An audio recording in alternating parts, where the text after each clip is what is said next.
এক রাতে এক যুবক তার বন্ধুদের সঙ্গে এক অ্যাবান্ডনেড বাড়িতে গিয়েছিল। সবাই সেখানে আতঙ্কের গল্প বলছিল।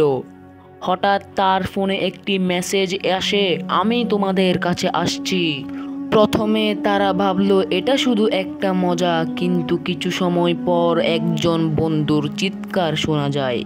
সবাই দ্রুত তার দিকে ছুটে যায়, কিন্তু সে কোথাও ছিল না।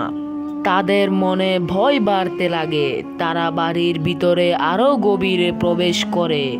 এক এরির ঘরে তারা একটি পুরনো ছবির ফ্রেম দেখতে পায়।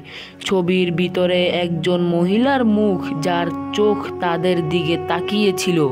আচমকাই হাত বেরিয়ে আসে এবং যুবকের হাত ধরে ফেলে। বাকি বন্ধুরা আতঙ্কিত হয়ে বাড়ি থেকে পালাতে চেষ্টা করে, কিন্তু দরজা লক হয়ে যায়। তখন তারা শুনতে পায় সেই মহিলার হাসির আওয়াজ। অন্ধকারের মধ্যে তাদের দেখা হয় তাদের সবচেয়ে ভয়ঙ্কর আতঙ্কের সঙ্গে, মৃত্যুর সাথে। তো বন্ধুরা, ভয় আমাদের সবচেয়ে বড় শত্রু, তবে বাস্তবতার সামনে দাঁড়ালে সব ভয় হারিয়ে যায়।